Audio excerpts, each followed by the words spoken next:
This is a great toy. This was made in 1967 by Ideal Toys Company, called Motorific.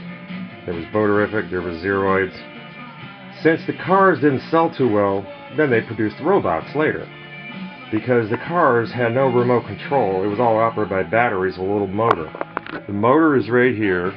We're showing you this today because nobody's done a video that I'm aware of that shows the beautiful case that's involved, this plastic case with the motorific trucks.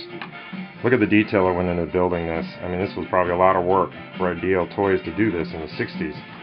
There's the motor right here, made in Japan or Hong Kong. Very well built. Some of them still work. 50 years later, you put the batteries in there, and that motor would sit in the carriage. This is the undercarriage. This is what it looks like. And right here is where the motor went, and then the batteries would go here and here, AA batteries. You can see this is like in mint condition. Look at the steel, it's not corroded or rusted or anything. Here's the bottom of it. So you would have this that would snap into this top part of the motorific. The tow truck here, it's got a string on it to actually tow a car. And there's the undercarriage. Some of them had headlights where my thumb is in the front, so you could run this at night. Imagine driving these in the basement on a big piece of plywood on top of some 2x4s. Kids had a lot of fun with the motorific toys. It's probably right before Hot Wheels. Hot Wheels was not invented yet. But I just wanted to show you this impressive case here.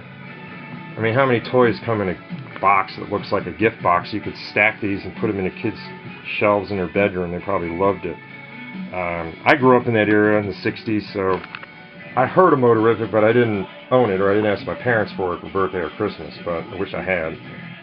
$20 today, that was $5 or $4 back in those days at Kmart. And then today it can fetch up to $50, even higher, $60, $75, like being in mint condition like this one with the original box. And then there's a cover. This is the cover that goes on the top of it. See, the crystal clear acrylic cover would sit on the top of it. And then Motorific also had a box that the cars came in. This is an example of what the box looked like. It was similar to that. The car would sit on the top up here in the box, and then the chassis would be over here. And then there were also, Motorific produced a box like this that held the car in it. So it had the chassis in there, same idea as the truck, a see-through acrylic plastic cover box with a, this is like a little El Camino, I think. So then it had the same thing, same motor, same two AA batteries that ran it. That's the bottom of it. Kind of hard to find these little gift boxes that Ideal put together, but we've recreated the box itself. There's the front of the box with the car over here, the chassis over here, and the motor down here. This is what the flip side looks like. That's the box from the back of it showing the track. You can see the track was, there's all the cars they would sell.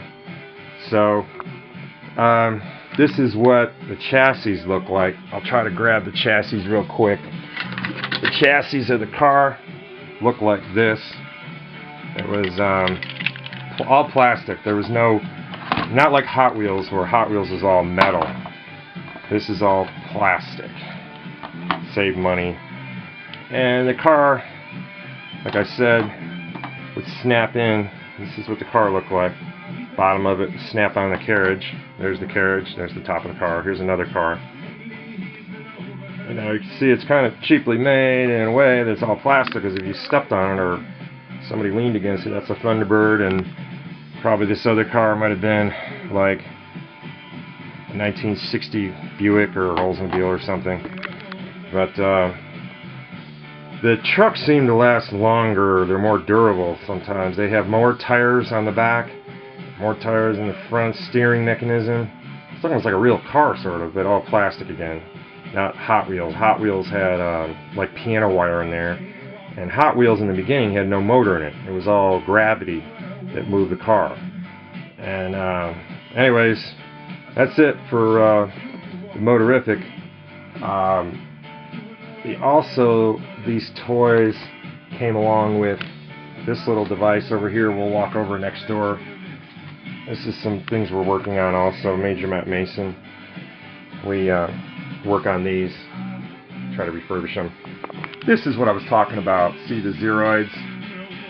There's the Zeroid robot. He used the same batteries and the same principle as the, there's the rockets that fire with the Zeroids.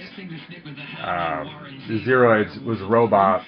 They had too many of the motors built, and they weren't selling enough of the slot cars, the little motorific cars. Or they had the boaterific also. Here's some more Zeroids down here. Antennas and missiles, and here's the very hard to find, this spaceship with Zeroids. There's the bottom part of it right there. So there's our little motorific collection right there. We've got a few trucks, two of the orange trucks. There's the chassis I was talking about. There's the little motor, you can see it. And we've got a little collection of, there's also mini motorific too, and racerifics, almost the same idea. So that's about it. Zeroids probably sold more toys because they love the robot. Nobody made a robot that actually moved forwards and backwards and it actually ran up this ramp, fired these missiles. If you believe it or not, you can't find a toy today that'll do that. Also, the Zeroids would go inside this space saucer, and when you closed it, it would open up, and then the Zeroids robot would come down the ramp. It had a motor in there, and it moved it backwards and forwards and come down the ramp and come out of the spaceship. It's called the ZEM, Z-E-M Explorer module. And it took me about 2 years to find one of these in good condition at a reasonable price, because they're hard to find. That is really tough to find. This, all original Zeroids spacecraft. The ramp probably took me quite a while to find all the little missiles. And there's the ramp. It's there it is right there. It's called the Zeroids Action Set. There's another one, Zeroids Action Set. We use plastic cover to keep it looking good so it doesn't get, the label or the box doesn't get damaged.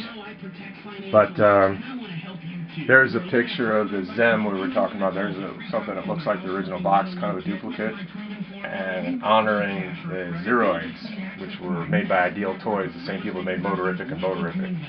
And another video will go into the boats. I'll show you that. That's about it for now. From Stereo Speakers Refurbished Georgia. We'll see you on eBay. Take a look at these toys. They're really cool. From the 60s. You can find them out there on Etsy and eBay and Amazon or any of these auction sites. There's also WorthPoint sells a lot of toys like this.